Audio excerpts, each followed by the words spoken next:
Well, welcome to the journey. My name is Kevin Polky, and I am the host of the journey. For the last few weeks, we have been focusing on something a little bit different than historically we have on the journey. We've been focusing specifically on different techniques regarding mindfulness and different ways to prepare yourself for meditation. Today, we are going to continue that and wrap this aspect of this series up today with accumulation of a handful of different techniques that we've been using up to this point. What I want to introduce today is a technique called the emotional freedom technique, or sometimes called tapping. A good friend of mine originally introduced it to me regarding the idea of helping with pain management. This was during a time period about 6-7 years ago when I had a herniated disc and 3 bulging discs. And as you can imagine, there was a lot of pain, specifically that would run down one of my legs. When Jim showed me this technique, I was very intrigued by it. Obviously, if it was going to help me be able to manage the discomfort and pain. I'm not 100% sure, because of the acuity of the pain, how much it helped with that. But what I do know is that I was very intrigued with how it helped ground me. And I started implementing it almost immediately into my daily routine and in workshops. So what I do is either in workshops on managing stress or in my daily routine, I always introduce it as if it's going to be something that how I was taught how to do it, how Jim originally taught me, and there's multiple ways of doing this. The idea behind it is that it is another one of those tools in which to activate the parasympathetic nervous system. So I'm going to show you how Jim taught me, and we'll go through the initially the tapping points, and then I'll bring you through with the mantra, and then you'll have an opportunity to experience. This again is one of those techniques where I would want you to be mindful of where you're doing it, that you're not doing this while you're driving or doing anything that would need your full attention. So if you could, again, this is just how I was taught how to utilize tapping.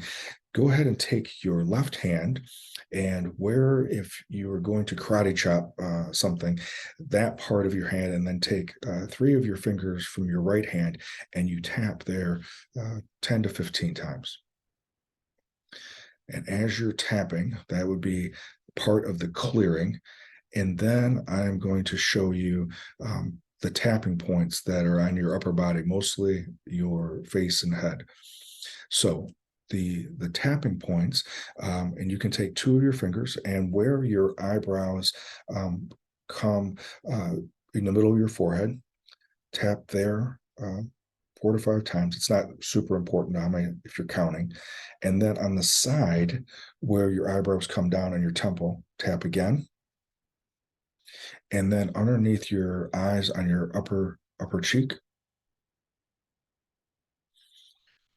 your upper lip, between your nose and upper lip, between your lower lip and your chin, on your collarbone, go down about 1 inch and then over about 1 inch. And then take your hand that you use in the karate chop and go underneath your armpit up down about 3 or 4 inches, and then tap. And then the top of your head. Before we go any farther, what I'd like you to do is take an assessment of where you're at on a scale of 1 to 10, 10 being that you have high levels of stress and 1 very low levels of stress. I want you to just assess where you're at this time.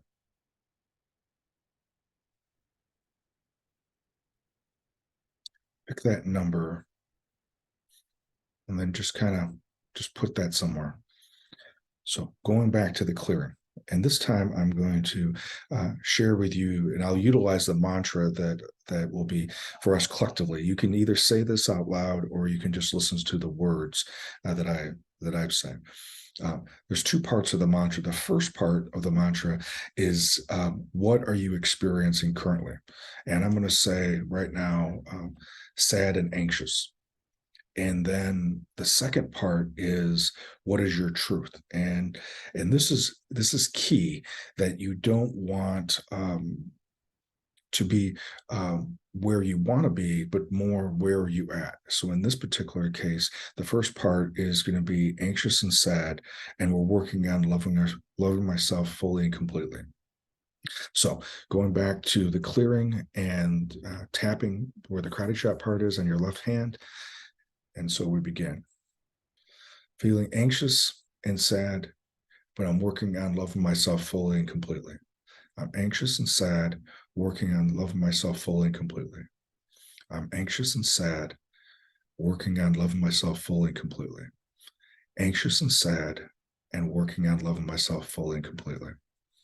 Now, the tapping points: anxious and sad. To the side, anxious and sad. Under the eyes, anxious and sad.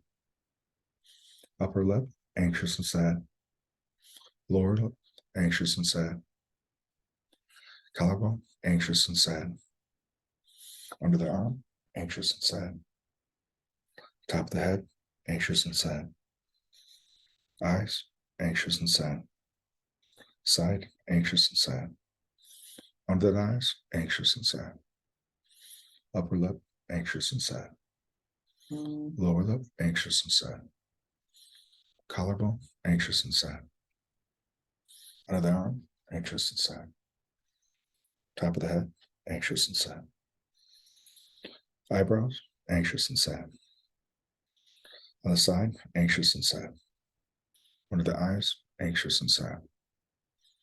Under the lip, anxious and sad. Lower lip, anxious and sad. Collarbone, anxious and sad. Under the arm, anxious and sad. Top of the head, anxious and sad. One more time. Eyebrows, anxious and sad. Side, anxious and sad. Upper lip, anxious and sad.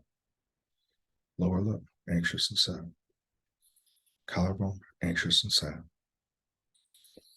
Under your arm, anxious and sad. Then top of your head, anxious and sad.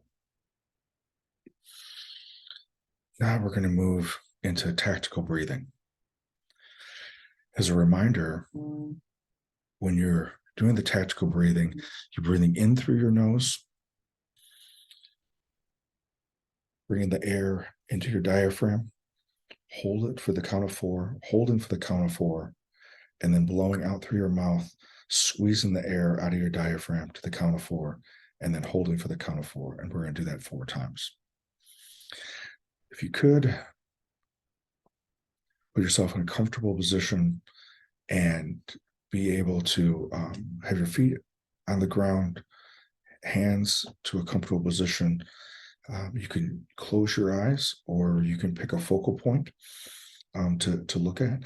If you find yourself drifting in thought or away from my voice, catch yourself and then gently bring yourself back to the focal point and my voice, and we'll just continue from there. Okay, so breathing in through your nose, hold, out,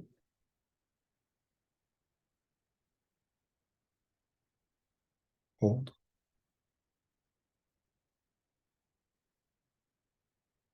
in,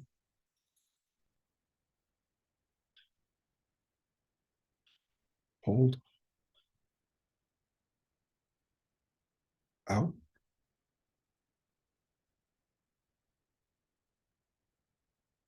hold, in, Hold. Out.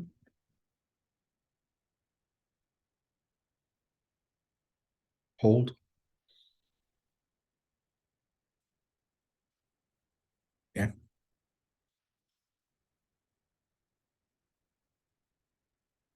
Hold. Out.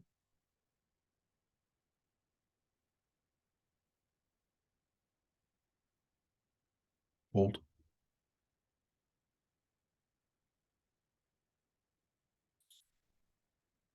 And then gently opening your eyes, go back to your natural breathing